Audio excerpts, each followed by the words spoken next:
Jorge piensa que el proyecto de la extrema derecha europea no es un proyecto populista, yo creo que sí, pero no me importa tanto este desacuerdo como el hecho de que en el desarrollo de sus ideas, en el transcurso de los planteamientos que va dando, nos deja ideas y reflexiones que considero que son más fértiles, que contribuyen más que los planteamientos y reflexiones que va dejando el reguero intelectual de gente con la que comparto conclusiones, pero no creo que estén aportando tanto.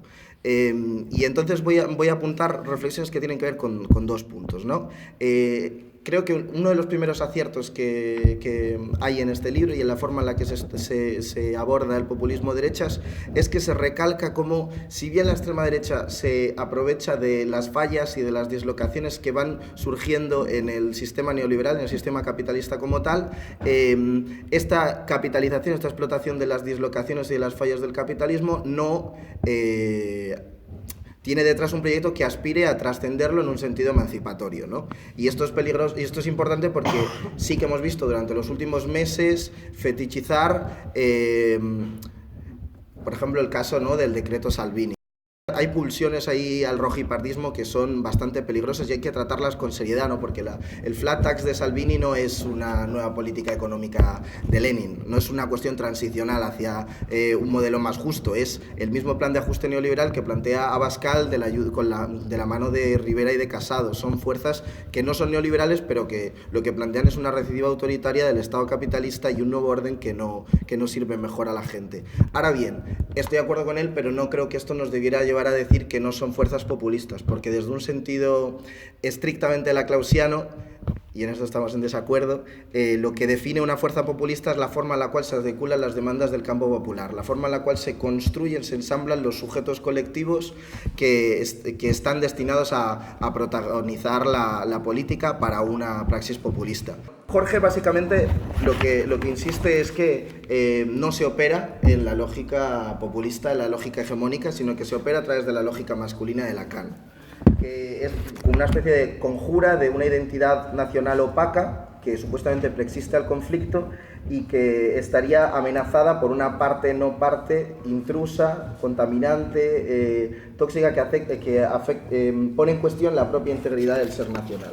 Perdón por no ponerlo en términos psicoanalíticos, pero es que no es lo mío. Voy a poner un ejemplo con un meme, porque para nosotros, al menos a mi generación, nos sirve mejor. La de Jorge ya lo sé. El caso, bueno, ¿no? Aquí tenemos a Vox, esto está sacado en una página oficial de memes, y se hace con cabeza, ¿no?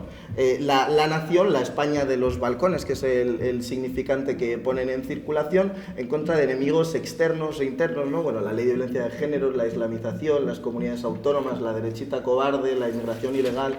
Es la misma narrativa que utiliza el trumpismo y que utiliza en general todo el populismo de derechas, ¿no? Una nación amenazada por enemigos externos, bueno, pues Soros financiando las ONGs y la izquierda. Estoy en desventaja sin estos dibujos. Tengo que intervenir en bueno, en los regímenes de Venezuela, de Irán y de Rusia, que también estarían financiando el separatismo y el izquierdismo. Es una red de enemigos internos y externos que atacan la integridad de la nación como tal. Yo estoy de acuerdo que esta lógica, que no tiene nada que ver o que no tiene mucho que ver con la lógica hegemónica, está ahí. Y por eso creo que es un acierto, porque nos enseña a pensar partes del discurso de estas fuerzas que no se pueden leer desde Laclau. Pero es que el propio Laclau ya nos dice que pensar que hay un movimiento populista que solo opera desde la lógica de la hegemonía, desde la lógica populista, es una reducción al absurdo.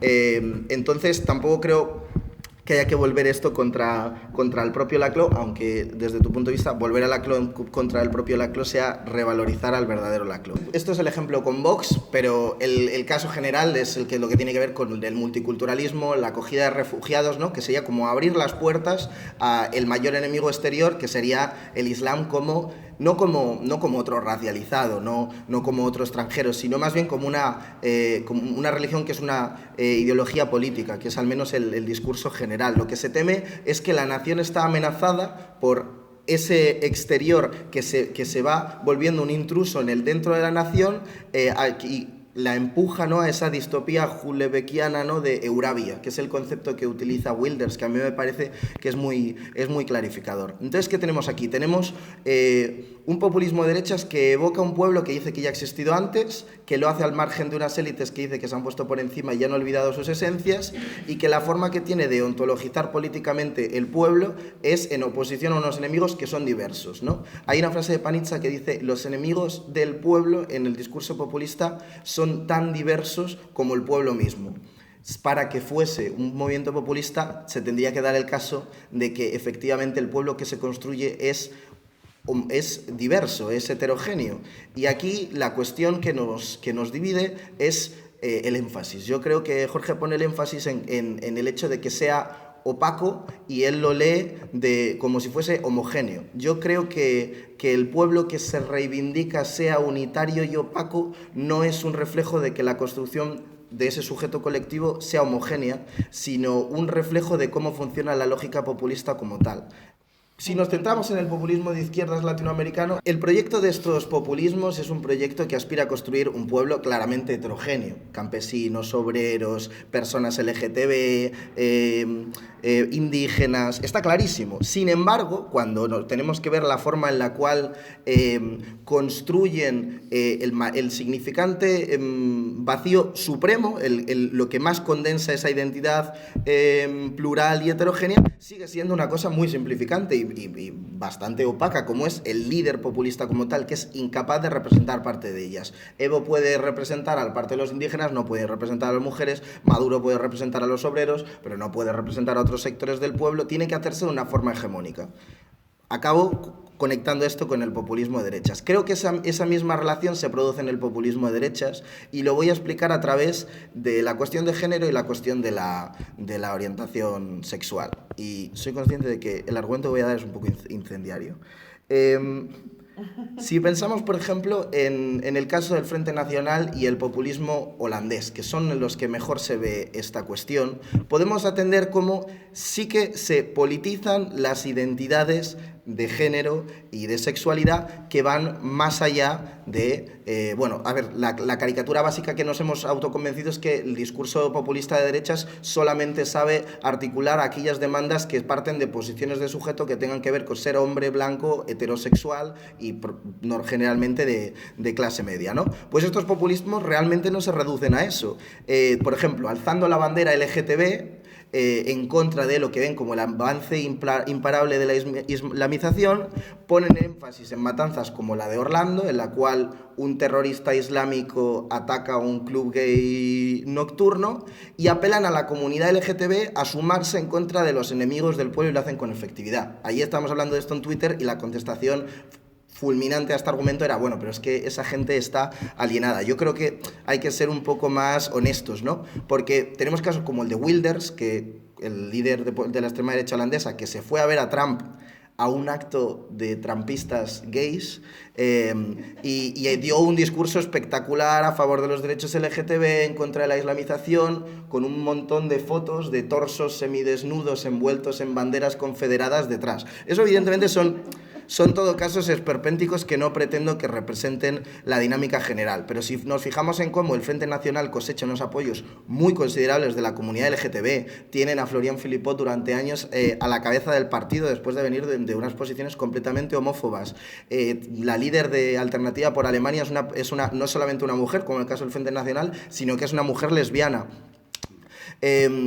O, por ejemplo, el caso del el populismo de extrema derecha que más recorrido histórico tiene, que es el sionismo israelita, la articulación que ellos hacen de los derechos LGTB como parte de una cadena de equivalencias que para cumplir esa demanda concreta se tiene que resolver todas. El antagonismo del pueblo israelita en contra del pueblo palestino como cabeza de la islamización que pone en peligro la nación israelita. Yo creo que todos nos acordamos de cuando entramos a Facebook y apareció una noticia que ponía que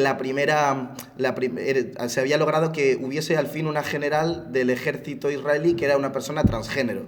Eso no es simplemente una operación de pinkwashing, eso es precisamente una operación hegemónica en la cual se están articulando una cadena de equivalencias, demandas muy diversas, no en base a su particularidad, sino en base a esa dimensión negativa que comparten, y permite construir un proyecto hegemónico, pero de extrema derecha y profundamente reaccionario. Y acabo conectándolo con el tema de la mujer.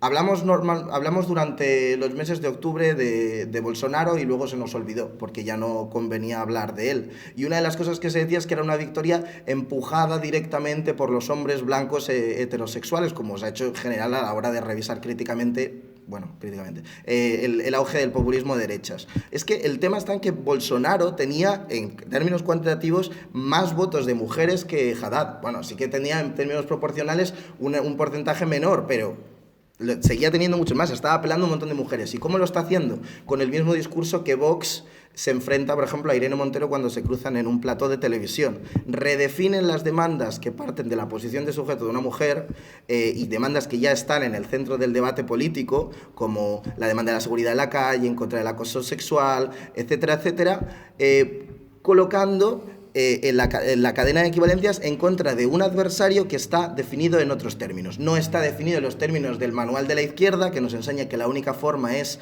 apelar a la ideología machista, al patriarcado, a la ideología de género, que en términos estructurales podemos estar de acuerdo que son lo que causa ese tipo de cosas, sino que a lo que apela es a los buenistas que no abogan por la cadena perpetua y por lo tanto exponen a los demás a riesgos innecesarios, a la corrupción moral de Occidente o incluso a la propia ideología de género. Esto lo hace Alternativa por Alemania, combinándolo con el islamismo, apelando a las violaciones que hubo en Colonia. Y lo hace cuando nos construye esa falsa dicotomía entre burka y burkini. Es una política hegemónica, es una política populista que se imbrica con la lógica masculina de Lacan, por eso creo que es tan importante la contribución de Jorge, pero si no asumimos que no son incompatibles y que ambas están operando, no solo no vamos a entender bien el populismo de derechas, sino que a lo mejor creo que nos van a pasar por encima. Y eso es peligroso. Eso es.